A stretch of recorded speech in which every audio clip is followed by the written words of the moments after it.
ஒரு கட்சி. தாய்மாமன் சீர் கொடுத்துட்டு சீரா இருன்னு சொல்லாம பெண்கள் பினான்சியலி இண்டிபெண்டா இருக்கணுங்கிறதுக்காக நிறைய திட்டங்கள், தோழி விடுதி திட்டம், கலைஞர் உரிமை தொகை திட்டம், விடியல் பயணம் திட்டம், இப்படி பல திட்டங்களை கொண்டு வந்திருக்காங்க. பெண்கள் சிரிக்கணும், பெண்கள் சிந்திக்கணும், பெண்கள் சாதிக்கணும் அப்படின்னு நினைச்சவங்கதான் முத்தமிழறிஞர் டாக்டர் கலைஞர் ஐயா.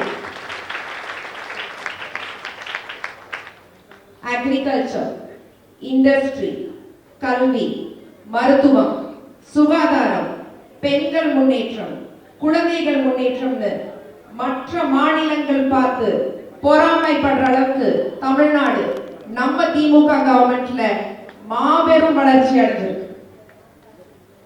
நம்ம தலைவர் மற்ற தலைவருக்கும் என்ன வித்தியாசம்? Our leader is an ethical leader. நம்ம தலைவர் ஒரு கண்ணியமான தலைவர். ஜெயிக்காத இடத்துல கூட போய் நன்றி சொன்ன தலைவர். கொரோனா டைம்ல தன்னோட உயிரை பத்தி கூட கவலைப்படாம மக்களுக்காக மக்களை சந்திச்ச ஒரு தலைவர். He is a leader with strong vision. Uday sir ஒரு வாரத்துக்கு முன்னாடி அவரோட ஆபீஸ்ல மீட் பண்ண, நம்ம ஆளுங்கட்சியா இருக்கும்போது எந்த அளவுக்கு எனர்ஜியோட இருந்தாரோ அதை விட 10 times அதிக எனர்ஜியோட இருக்கார்.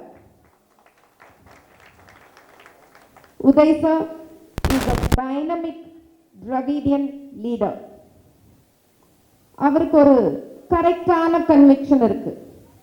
அதனால அவர் ஆக்ரோஷமா பேசணும், சினிமா டைலாக் பேசணும் அப்படின்னு அவசியம் கிடையாது. அவரோட ஸ்டைல்ல அவர் அமைதியா பேசினாலே போதும். பெண்களுக்கு தேவை பட்டு துணி கிடையாது, பெண்களுக்கு தேவை பவர். அந்த பவர் எப்படி வருதுன்னா எஜுகேஷன் மூலமா தான் வருது. பெண் கல்விக்கு உயிர் கொடுத்தவர் நம்ம அன்பில் மகேஷ் அண்ணா. எங்க அன்பில் மகேஷ் அண்ணா is not just a leader, he is a leader who helps women lead by educating them. Uday சாரை பத்தி இன்னொரு விஷயம், நம்ம திமுகவின் மிகப்பெரிய ஆளுமை, மிகப்பெரிய பலம், மிகப்பெரிய சக்தி நம்ம உதய் சார். என்னோட சேகர் பாபு ஐயாவை பத்தி நிறைய பேசலாம். அரசியலை தாண்டி எனக்கு அவரை ரொம்ப ரொம்ப பிடிக்கும்.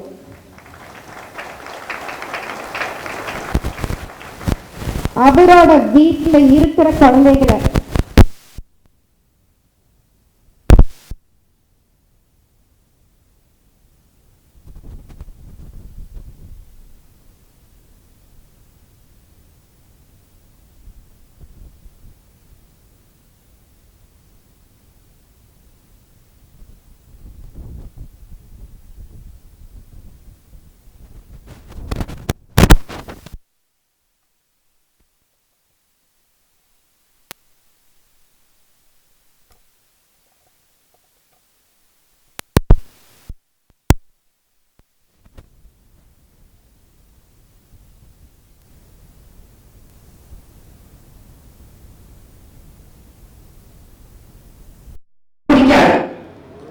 நம்மளை விட ஒரு குட்டியா ஒரு 3.5% அதிக ஓட்டு வாங்கியிருக்காரு. அதுக்கு என்னோட வாழ்த்துக்கள். சிஎம் சருக்கு ஒரு அடியார் இருக்கிறார். அந்த அடியார் சோசியல் மீடியால ஒரு மாஃபியா கிரியேட் பண்ணி பெண்களை பத்தி அவதூறா பேசுறார். அவர் யாருன்னு உங்களுக்கு எல்லாம் தெரியும்.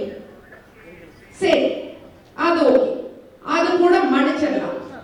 அந்த அடியார் இன்னொரு விஷயம் பண்ணியிருக்காரு. அவர் ஒரு கம்பெனி ஆரம்பிச்சு அந்த கம்பெனில சினிமா கனவுகளோட சினிமால நடிக்கணும்னு ஆசையா வர ஏழை பெண்கள் கிட்ட பெரிய நடிகர் கூட நடிக்கிறதுக்கு சான்ஸ் வாங்கி தரேன்னு சொல்லி அந்த பெண்களோட வாழ்க்கைய அழிச்சிருக்காரு. இது எத்தனை பேருக்கு தெரியும் தெரியல. அதுல ஒரு பெண் என்னோட பேஷண்ட். அவங்க பட்டியல் சமூகத்தை சேர்ந்த பெண். நான் எப்போதுமே பட்டியல் சமூகத்தை சேர்ந்தவங்களுக்கு நிறைய ஒர்க் பண்ணியிருக்கேன். ஏன்னா அவங்க கடந்து வந்த அந்த பாதை ரொம்ப கடினமான பாதை. அந்த பொண்ணு இப்ப கான்பிடன்ஸ் எல்லாம் திரும்பவும் கிராமத்துக்கு போயிட்டாங்க. ஒரு பெண்ணுக்கு பண்ற மிகப்பெரிய துரோகம் அந்த பெண்ணோட தன்னம்பிக்கையை அழிக்கிறது தான், அந்த கான்பிடன்ஸ் உடைக்கிறது தான். CM sir, we need justice for that Dalit girl.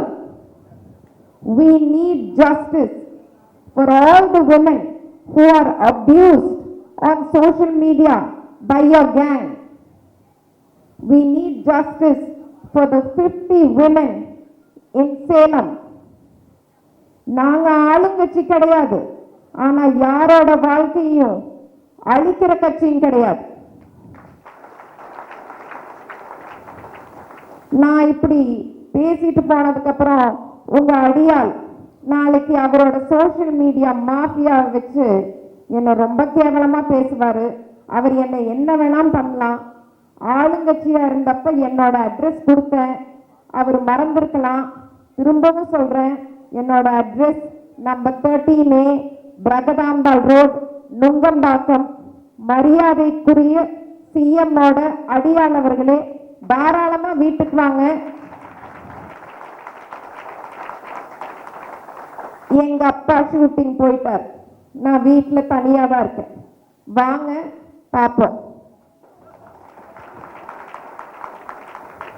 கேள்விகள் தொடரும். சிஎம் சார், வெல்வோம். நாளை நமதே. நன்றி, வணக்கம்.